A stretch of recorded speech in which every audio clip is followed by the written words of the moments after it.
Ladies and gentlemen, good evening. My name is Bola Fatimilehin, and I will try and just unpack some of the things that Seye said right there. Okay, so I said to Seye I will focus on women in engineering, and I will. But I think actually, given the audience that I'm addressing, I think it would be a shame if I didn't also pay some attention to ethnicity in engineering as well. Because I think that whole issue about social competence of organisations in the UK to actually address some of the issues around women and around ethnicity in particular, there's a long way to go, I think, before most organisations feel comfortable having those conversations and then taking action to address some of the issues. But first of all, what do you know about the Royal Academy of Engineering? Anyone? Has anyone ever heard of it? You've heard of it. So would anyone hazard to give me in a sentence what the Royal Academy does or is?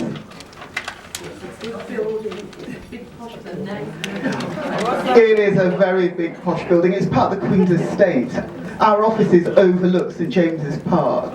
Anyone else can tell me what the Academy does? Not the regulatory body. We only have a voluntary relationship with all the engineering institutions. The regulatory body is the Engineering Council.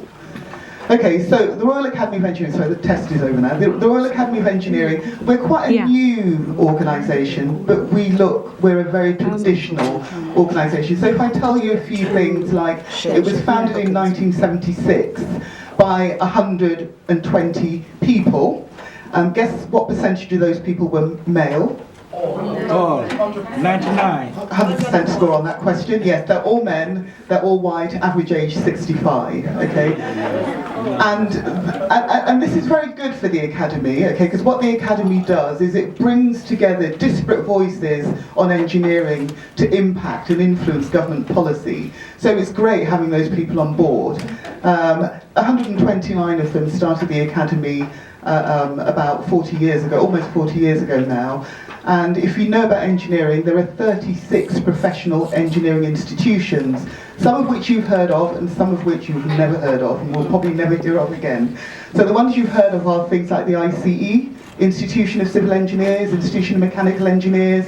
The ones that you probably haven't heard of, the Institute of Non-Destructive Testing, the Institute of Lighting Professionals. There are 36 different professional bodies addressing and talking about engineering issues, education, policy, etc. So the Royal Academy of Engineering came together to try and bring a single voice around policy on engineering, so there was a single voice talking to government. So that's what we do. We see ourselves as the National Academy for Engineering. Our sponsor is Prince Philip. As I said, we're a very traditional organisation. However, we're quite a progressive organisation because we are quite young. We've only been around for 40 years, unlike some institutions that have been around for hundreds of years and have hundreds of years of history that sort of weighs them down. 5 years ago, the Department for Business Innovation and Skills gave the Academy some money to increase diversity in engineering. And there are a number of different reasons for that. The key reason being that actually there is a skills shortage. And it's predicted that between now and 2020, that the country needs 1.8 million more engineers. And that is to replace the people who will retire. It's a very aging profession. There are not as many people, even from the traditional sort of white males that would go into engineering, there's not as many of them going into engineering. So there is generally a shortage of engineers.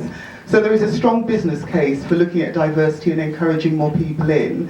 And of course, when you look at different groups and their representation in the profession, only 7% of professional engineers in the UK are women.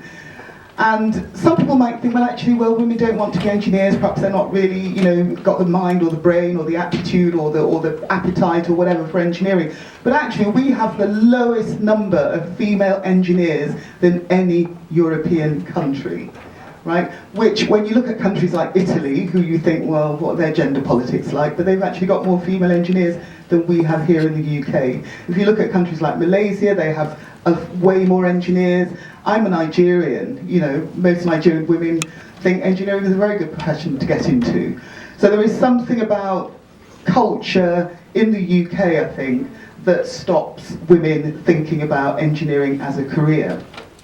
And just to give you some, there was a review of engineering skills carried out in 2013 by Professor John Perkins, who's the Chief Scientific Advisor to Vince Cable.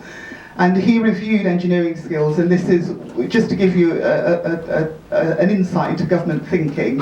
He wrote a report, and in his report he states, the UK currently relies on inward migration for engineering skills. Immigrants from EU and non-EU account for 20% of professionals in strategically important sectors such as oil and gas extraction, aerospace and computer, electronic and optical engineering.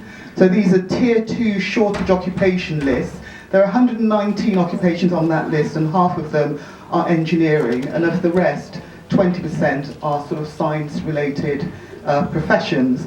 So immigration in as a short-term solution, but actually we have students in UK universities who are not getting the jobs that are out there that the UK needs. And if we're going to come out of recession and the UK economy is going to recover, then we need people to take up the roles in engineering. So, you know, women, there are lots of positions out there. You know, people, if you've got daughters, you know, it's a good idea to really get them to think about the range of different professions they can think of doing, because we know that one of the barriers is possibly, you know, family influence. You know, women who tend to go into engineering tend to have relatives, fathers who've done engineering. So we know that parental influence is really, and I know how parental influence is really big in Nigeria. So. Okay, so for us, diversity is about increasing, is about looking at the whole of the pipeline. And when I say the pipeline, I mean right from primary school all the way through to the boardroom, and looking at, you know, what's the representation of women in science, you know, what happens in science education for girls in primary school, what happens in secondary school, and actually at GCSE, 46% of GCSE qualifications are taken by girls. So it's almost 50-50. By the time it gets to A-level, 20%, 21% of physics A-levels are achieved by girls. The other 80-odd% are achieved by boys. And there's a lot of research out there to show that actually some schools have a lot more sort of have a lot more gendered subject study, okay? So, you know, we've all heard that, you know, boys are good at maths, girls are good at English. And there are lots of schools where these gendered stereotypes exist. And often teachers and parents, I'm afraid we are also to blame in all of this, and we perpetuate them in subtle ways.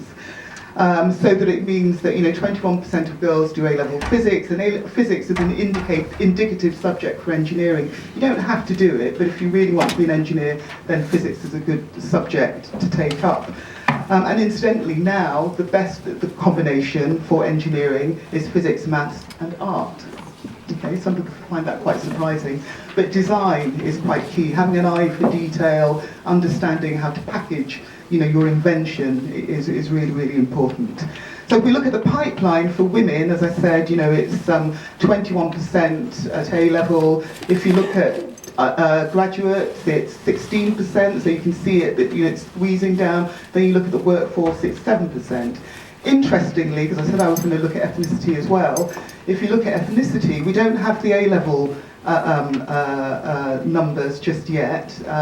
The different pipelines and the amount of data, it sort of varies depending on, you know, what you're looking at. But if you go to university, and you look at only UK domiciled students, so we know that lots of students come in from, you know, the EU and from outside the EU to the UK to study engineering. But if you look at those who, you know, live in the UK, 25% of engineering undergraduates are actually from black minority ethnic backgrounds. Okay, so you could argue that given that there's 14% in the population, that they're overrepresented. However, when you look at the workforce, engineering, it's 6%.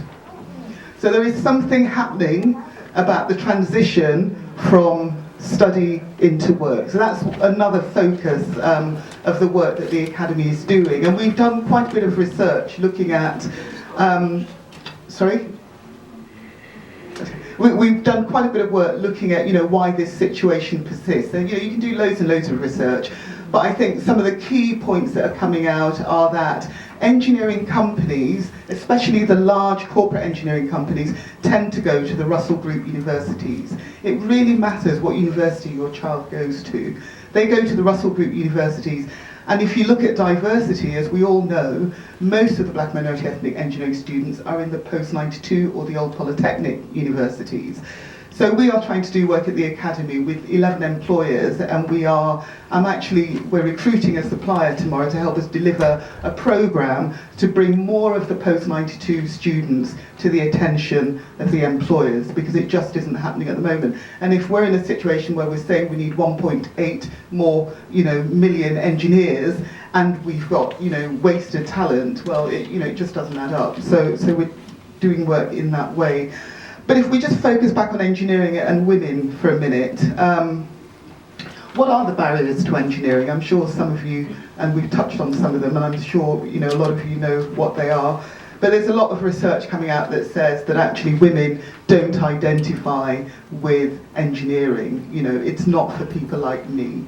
There's a lot of research that says that women and ethnic minorities to some degree think that the subjects that lead to engineering are too difficult and therefore don't touch them.